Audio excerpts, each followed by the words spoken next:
What's up, guys? Today I thought we would take a little break from cocktails to get a little science-y and do some technique videos, because some of y'all like these technique videos and the other ones, well, you know what? If you don't like it, watch some of the other videos. There are plenty out there for you, either by me or anyone else. Anyway, back to the point here. A few weeks ago, I made a cocktail called an heirloom martini, which called for clarified juice, both clarified grapefruit juice and clarified lime juice, and I had decided to adapt the recipe, not clarify the juices, because I don't have a great way of clarifying juice. You could do a version where you just put pectin inside the juice and let it sit, and that works for some juices, but for certain juices like lime juice, that technique doesn't work very well. And I just didn't want to go through it all. And I don't like using agar-agar to clarify juices because I don't like heating up juice. So a lot of you guys were asking me, why don't you do agar-agar clarification? Why don't you do agar-agar clarification? I got so many of these comments that I started doing some research to agar-agar clarification, and if there was some way of getting around heating up the juice, because I just do not like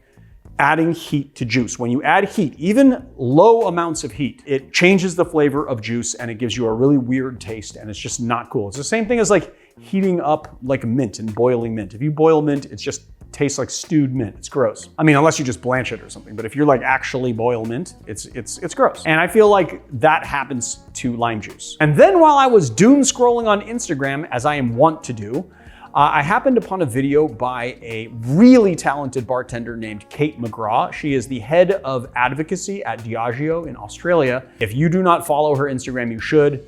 And she showed a technique for doing agar-agar clarification of juice without actually heating the juice. When I saw it, it was just so simple and so like duh, that I decided I was gonna show you guys how to do it. So today, that is what we are doing. Let's get into it. It's very simple. It does take a little while, as clarification does for anything. What's up, guys? We have been getting weekly emails about this juicer for months and months and months and months and months, maybe even a year. And I've got really good news for you.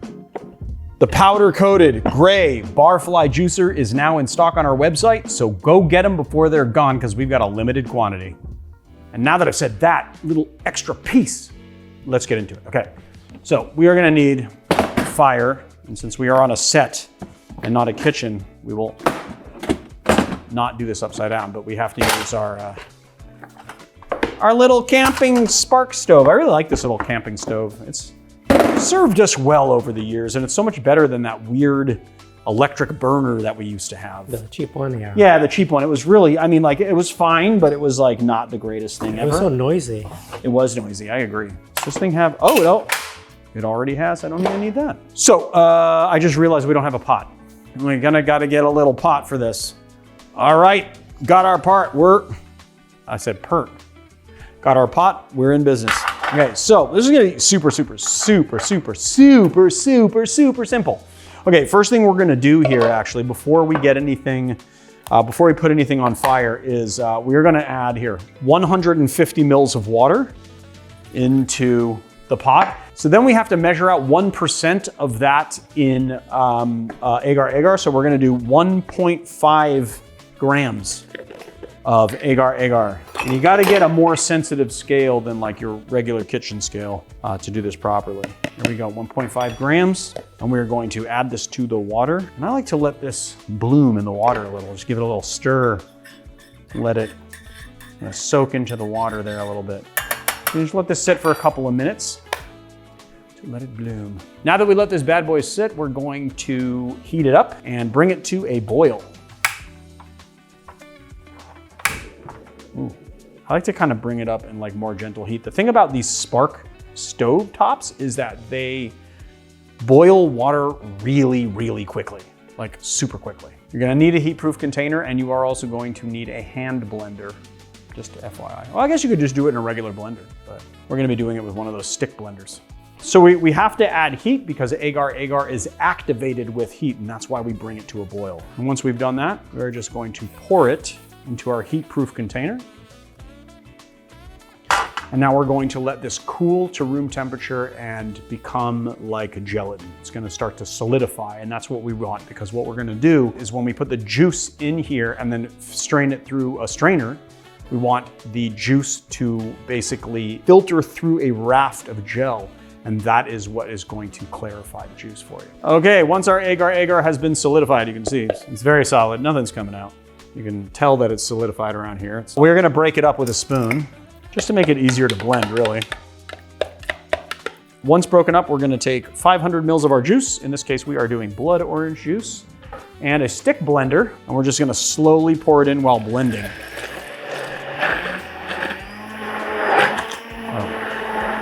Be careful with the stick blender. That's like really, that's really, I put it on the highest setting, that's why.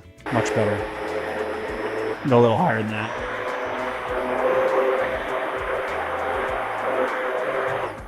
We've got it all nice and blended. We need this guy. What is this guy called? A filter? Coffee filter? Drip filter? Yeah, drip. A drip filter? But then this is also a coffee filter. So we're actually gonna line this with 2 coffee filters. Everybody always talks shnight about the fact that I do not pre-wet my filters, but I don't think you need to. Yeah, I mean, is that like a coffee nerd thing, the pre-wetting of the filter? Yeah. We're putting in 2 here so we can slow down this drip. Now here's the thing. Yeah, I a think lot of times when you clarify, hold on, what are you gonna say? Oh, I think it's you pre-wet it so that it like more evenly distributes the filtration. Right. Instead of it making like a wet spot, and then it just like, yeah. But yeah, that makes sense. That makes sense. I don't really care.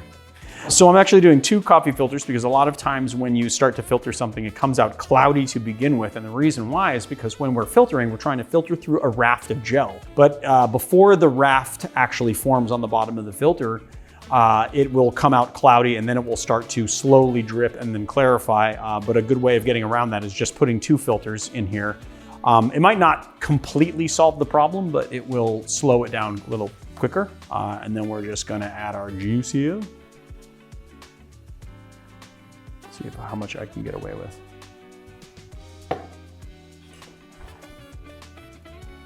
Now this is going to take a little while.